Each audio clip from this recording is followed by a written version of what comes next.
बिस्मिल्लाहिर्रहमानिर्रहीम। अस्सलाम वालेकुम। इल्म की बात देखने वालों को राव कमर रिजवान नई वीडियो में खुश आमदीद कहता है। दोस्तों, जैसे जैसे दुनिया अपने अख्ताम की जाने बढ़ रही है, वैसे ही फितनों में भी इजाफा हो रहा है। अभी एक फितने का असर बाकी होता है कि कोई दूसरा सर उठा लेता है, जिसकी वजह से बहुत से लोग गुमराह हो जाते हैं। इन फितनों में सबसे बड़ा फितना झूठी नबूवत का दावा करना है, जिसका आगाज कई सदियों पहले से ही हो चुका है और शायद क़यामत तक जारी रहेगा। लेकिन ये बात हम सब मुसलमान जानते हैं कि नबूवत का दरवाज़ा बंद हो चुका है और हज़रत मोहम्मद सल्लल्लाहु अलैहि वसल्लम हमारे आखिरी नबी हैं। लेकिन इसके बावजूद कुछ बदबख्त लोग ऐसे हैं जो ये गुस्ताखी कर देते हैं, जिनमें से एक नाम शकील बिन हनीफ है, जो खुद को हज़रत ईसा जाहिर करके लोगों को गुमराह कर रहा है। ऐसा ही एक शख्स अभी सामने आया है जो बिल्कुल गुमराह हो चुका है और उस शख्स को हज़रत ईसा अलैहिस्सलाम समझकर नबी भी मान चुका है। आज की वीडियो में हम उसी शख्स के बारे में गुफ्तगू करेंगे और जानेंगे कि ये कौन है, और साथ ही साथ ये भी जानेंगे कि शकील बिन हनीफ किस तरह लोगों को गुमराह कर रहा है। दोस्तों, इस शख्स के बारे में कहा जा रहा है कि ये हैदराबाद हिंदुस्तान की एक मस्जिद में रोज नमाज पढ़ने आता था और शकील बिन हनीफ की तारीफ करने लगता था। कुछ दिन तो यही सूरत हाल चलती रही, लेकिन फिर एक दिन मस्जिद में मौजूद लोगों ने उस शख्स को पकड़ लिया और पूछा कि तुम शकील बिन हनीफ को क्या मानते हो? हाँ, वो कहाँ आएंगे? बोले बड़े गांव में। हाँ, कहाँ पे आएंगे? दमिश्क की मशरिकी जानिब। तो उसका कहना था कि वो मेरे नज़दीक हज़रत ईसा अलैहिस्सलाम और इमाम मेहदी अलैहिस्सलाम हैं। इसके अलावा जब उन लोगों ने उससे इस्लाम के मुतल्लिक कुछ बुनियादी चीज़ें पूछीं तो उसे कुछ भी पता नहीं था, जिससे पता चलता था कि शकील बिन हनीफ कम पढ़े लिखे अफराद को गुमराह करने में कामयाब हो रहा है। दोस्तों, अगर आप इस फितने के बारे में नहीं जानते तो हम आपको बताते चलें कि शकील बिन हनीफ दरभंगा बिहार के मौज़ा उस्मानपुर का रहने वाला है, जिसने चंद बरस कबल इमाम मेहदी होने और फिर मादी व मसीह माऊद होने का दावा किया और इस तरह एक नई कादियानियत की बुनियाद डाल दी। उसने पहले दिल्ली के मुख्तलिफ मोहल्लों में अपने महदवियत और मसीहियत की तबलीग की, लेकिन हर जगह से उसे कुछ दिनों बाद हटना पड़ा। जैसा कि पहले मोहल्ले नबी करीम सल्लल्लाहु अलैहि वसल्लम को उसने अपनी सरगर्मियों का मरकज़ बनाया और फिर लक्ष्मी नगर के दो मुख्तलिफ इलाकों में यके बाद दीगरे रहकर अपने मिशन को चलाया। उसने बिलखुसूस उन सादा लौह नौजवानों को अपना निशाना बनाया जो दिल्ली के मुख्तलिफ तालीमी इदारों में तालीम हासिल करने के लिए आते थे, लेकिन जैसे ही लोगों को उसकी हरकतों की इत्तला होती वो उसके खिलाफ एक्शन लेते और उसे अपना ठिकाना तब्दील करना पड़ता। बिलाखिर उसे दिल्ली से हटने का फैसला करना पड़ा और उसने अपनी बूदोबाश महाराष्ट्र के ज़िला औरंगाबाद में इस तरह इख्तियार कर ली कि किसी ने उसके लिए एक पूरा इलाका खरीद कर एक नई बस्ती बना दी, जिसमें वो और उसके हवारी रहते हैं। याद रहे कि इस फितने में अच्छी खासी तादाद में लोग आ चुके हैं, लेकिन अल्हम्दुलिल्लाह हर जगह कुछ न कुछ लोगों ने उसके ताक़ुब की फ़िक्र भी शुरू कर दी है। उन लोगों का तरीक़ाकार ये है कि ये खुफिया तौर पर किसी ऐसे नौजवान से राब्ता करते हैं जो आम तौर पर किसी कॉलेज या यूनिवर्सिटी का ऐसा तालिब इल्म होता है जिसका किसी आलम दीनी जमात या दीनी तंजीम से कोई राब्ता ना हो। ये पहले उसे अपनी आम दीनी बातें करते हैं और चूंकि इस फितने के मानने वाले अपना हुलिया ऐसा बनाए फिरते हैं कि उनको देखकर हर शख्स यही महसूस करे कि ये दीनदार नौजवान है। मसलन लंबी दाढ़ियां रखते हैं, लिबास भी लंबे करते हैं और ऊंची शलवार का एहतमाम करते हैं। गुफ्तगू में बार बार अल्हम्दुलिल्लाह, सुबहान अल्लाह, माशाअल्लाह, इंशाअल्लाह और इन जैसे दीगर अल्फाज की कसरत रखते हैं। इसलिए सादा लोग और नावाकिफ नौजवान उनसे बहुत ज़्यादा मुतासिर हो जाता है और उन्हें बहुत दीनदार समझने लगता है।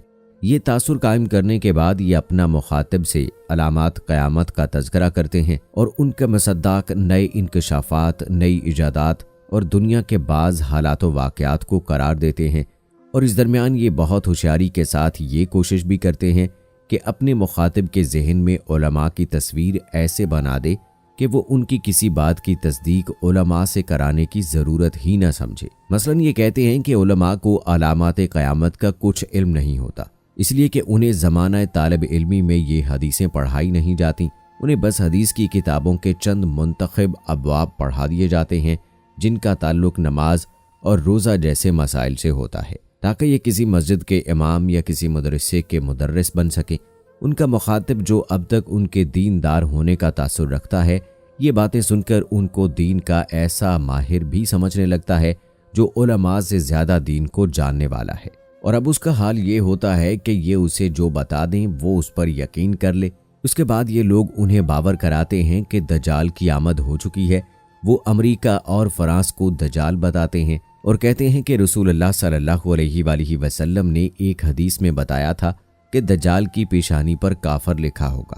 اس سے آپ کا اشارہ یہی دونوں ممالک ہیں، اسی لیے کہ جب ان دونوں کا نام ایک ساتھ لکھا جائے تو بیچ میں کافر لکھا ہوتا ہے۔ اس کے بعد وہ دجال کی ایک آنکھ ہونے کے مصداق سیٹلائٹ کو قرار دیتے ہیں، کیونکہ بعض روایات میں دجال کے بارے میں ہے کہ وہ ایک آنکھ سے کانا ہوگا، اس لیے یہ لوگ کہتے ہیں کہ اس سے مراد فائٹر پلین ہے۔ دوستو، دجال کے متعلق اپنی ایسی گفتگو کے بعد دایان شکیلیت یہ کہتے ہیں کہ دجال کی آمد کے بعد مہدی و مسیح کو آنا تھا اور وہ آ چکے ہیں، اور اب نجات کا بس یہی ایک ذریعہ ہے کہ ہم ان کے ہاتھ پر بیعت کر لیں۔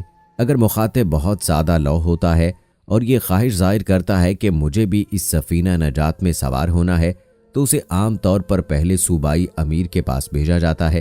مثلاً یوپی میں بنارس بھیج دیا جاتا ہے، جہاں بنارس ہندو یونیورسٹی میں زیر تعلیم ایک نوجوان سے اس کی ملاقات ہوتی ہے۔ یہ صاحب یوپی میں اس جھوٹے مہدی و مسیح کے مشن کے امیر بتائے جاتے ہیں، اور پھر کچھ دنوں بعد اورنگ آباد بھیج کر شکیل کے ہاتھ پر بیعت کرا دی جاتی ہے۔ لیکن اس بات کا بہت اہتمام کیا جاتا ہے کہ بیعت سے پہلے اس جھوٹے مہدی و مسیح کا اصلی نام سامنے نہ آئے، یہاں تک کہ لوگوں کے دریافت کرنے پر بھی یہ لوگ اس کا اصلی نام نہیں بتاتے، تاکہ اگر یہ شخص کہیں کسی سے تذکرہ بھی کر دے تو بھی لوگوں کو معلوم نہ ہو پائے کہ یہ کس مسیحی کی دعوت دی جا رہی ہے۔ بے شک دجال کے حوالے سے شکیلیوں کا دعویٰ اتنا غلط ہے کہ کوئی بھی آدمی جسے اللہ نے عقل سلیم سے نوازا ہو انہیں صحیح مان ہی نہیں سکتا، کیونکہ رسول اللہ صلی اللہ علیہ وآلہ وسلم نے دجال کے متعلق جو کچھ بتایا ہے اسے واضح طور پر معلوم ہوتا ہے کہ وہ ایک انسان ہی ہوگا، دونوں ممالک کا مجموعہ یا سیٹلائٹ یا فائٹر پلین نہیں۔ آپ صلی اللہ علیہ وآلہ وسلم نے اس کا حلیہ بھی بالکل واضح طور پر بتا دیا ہے۔ مثلاً بخاری شریف میں ایک حدیث میں ہے کہ آپ کو خواب میں دجال دکھایا گیا تو وہ ایک سرخ رنگ کا موٹا شخص تھا، اس کے بال گھنگریالے تھے، دائنی آنکھ سے کانا تھا۔ یہاں تک کہ اس حدیث میں آپ صلی اللہ علیہ وآلہ وسلم نے یہ بھی بتایا کہ وہ قبیلے خزا کے ایک آدمی ابن قطن کے مشابہ تھا۔ ان واضح نشانیوں کے بعد کوئی گنجائش نہیں رہتی کہ کوئی بھی عقل مند شخص یہ کہے کہ دجال ایک شخص نہیں، دو ممالک کا مجموعہ ہے اور اس کی آنکھ سیٹلائٹ ہے۔ حدیث سے واضح طور پر معلوم ہوتا ہے کہ حضرت مہدی علیہ السلام اور حضرت عیسیٰ علیہ السلام دو الگ الگ شخصیات ہیں، جبکہ شکیل غلام احمد قادیانی کی طرح اس بات کا تابعدار ہے کہ وہ بیک وقت مہدی بھی ہے اور مسیح بھی۔ ظاہر ہے کہ یہی ایک بات اس کے جھوٹے ہونے کے لیے کافی ہے۔ حضرت امام مہدی علیہ السلام سے متعلق رسول اللہ صلی اللہ علیہ وآلہ وسلم کی حدیثوں میں متعدد علامتیں بیان کی گئی ہیں، جیسا کہ رسول اللہ صلی اللہ علیہ وآلہ وسلم نے بتایا کہ حضرت امام مہدی علیہ السلام کا نام محمد اور ان کے والد کا نام عبداللہ ہوگا، جبکہ شکیل بن حنیف ہے، محمد بن عبداللہ نہیں۔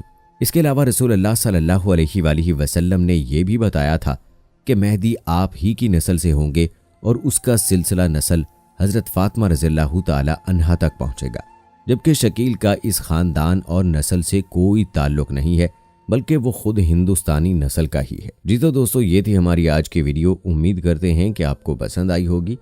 ہماری اس ویڈیو کے بارے میں اپنی رائے کا اظہار کمنٹ سیکشن میں لازمی کیجیے گا، اور اگر آپ نے ابھی تک ہمارا چینل سبسکرائب نہیں کیا ہے تو ابھی سبسکرائب کر لیں۔ ملتے ہیں اگلی ویڈیو میں، تب تک کے لیے اللہ حافظ۔